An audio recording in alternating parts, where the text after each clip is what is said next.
So my name is Lena, I'm 19 years old and I'm from Germany, from the south of Germany, near Munich. I'm here in Poland because I'm a volunteer.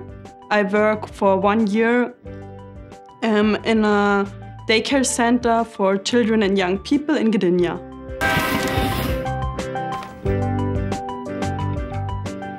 I think that there is not such a big consciousness about Poland. I think in Germany they don't really know something about this country. They think it's this gray country on the east of our country, and they think that it's poor and uneducated or something like this, I guess. But most of the time they just don't know something about. Yeah, there are these jokes, of course, about stealing the cars. So a lot of people told me this as a joke before I come to Poland.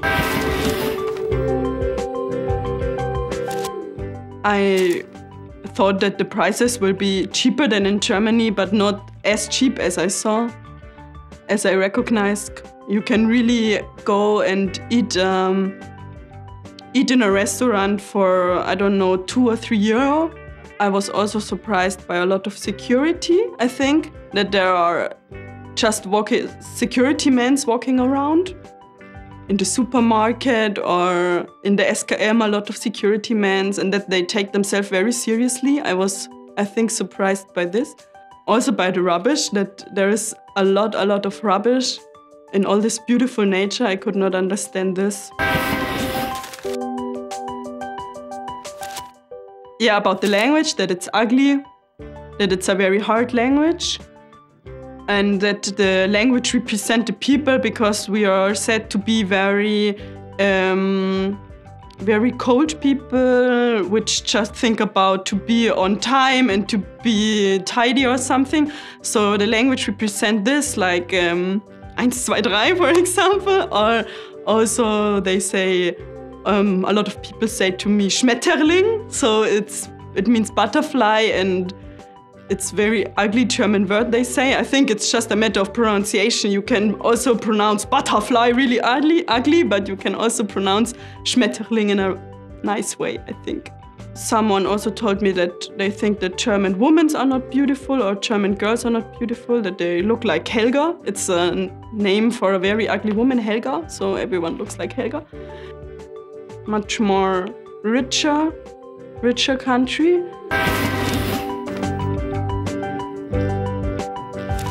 There are some German comedians, for example, Stefan Raab or Oliver Pocher. And I don't know why you know them, but I don't think that they are funny. They go in the television and tell their brain shit, and yeah. And what else they are, I think, in my opinion, I don't appreciate them. They don't make intelligent jokes or something. There's one joke that a Polish man, a Bulgarian man, and a Romanian man are sitting in a car, and who drives? The police. It's not so funny, I think, but it's always the same about stealing, about car. Usually, I think jokes about Polish people are not so intelligent jokes. I think we have to invent some new jokes.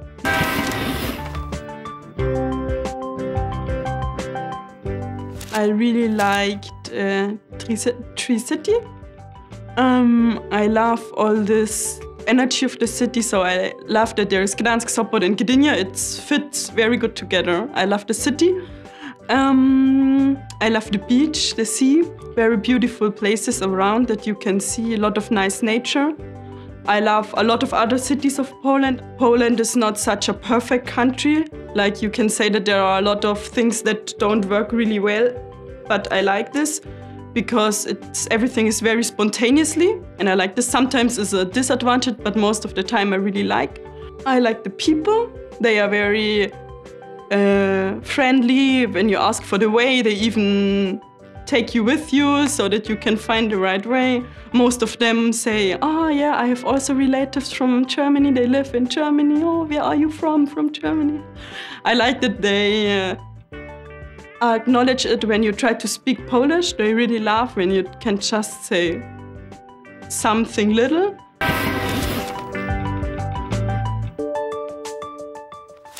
First of all, I don't like the PKP women. They don't speak English at all. It's really hard to buy a ticket in the beginning because they are really unfriendly and they don't try even to understand your bad Polish. I don't like this. Second of all, I don't like that there is no reduction for the prices for the tickets, for example, SKM tickets for volunteers, just for students.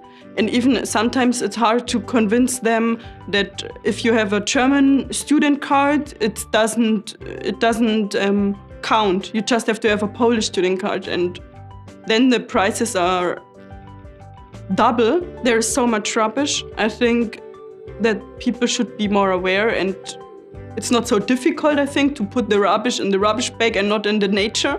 Be more aware of recycling. It's also not so hard. And I think it's just a little thing that will improve things. Homeless people or alcoholism, it's a problem in Poland. I was surprised that I can really see so many homeless people when I just walk out of my house. I think this is something that the country should deal with.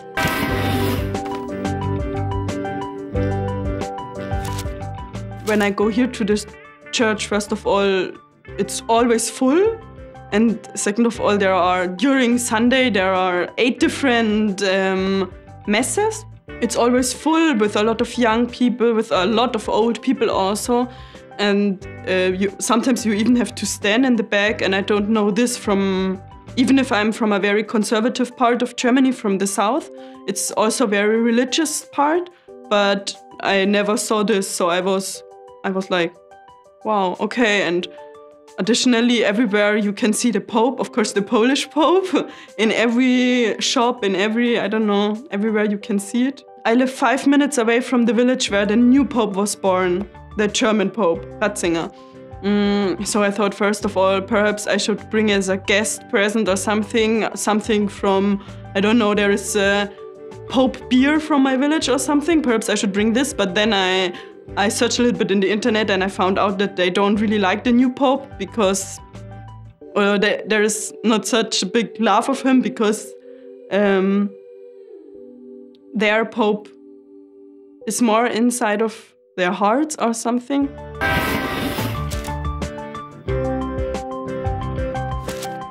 When I tell my parents that I will go for a voluntary service to Poland, my mother was not so happy with this. She said that I should go in a much warmer country like France or Portugal or something like this. She didn't understand this. She thought that I want to apologize for history or something like this. It's not like this, but she thought in the beginning. And she thought to me, oh, it's so windy there. Don't go to such windy and cold country. Oh, Lena. But I decided so, and they have to accept it.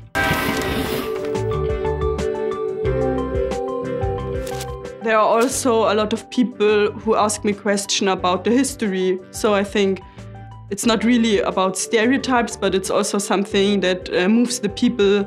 How is the political relationship between these two countries? Every family in Poland has some relatives or some grandfather who suffered really in the war, and because of this, a lot of people think and talk about war. And when I have contact with Polish people, most of the time they tell me about their history connected with war, and it really touches me. And I think there is a really big awareness of this.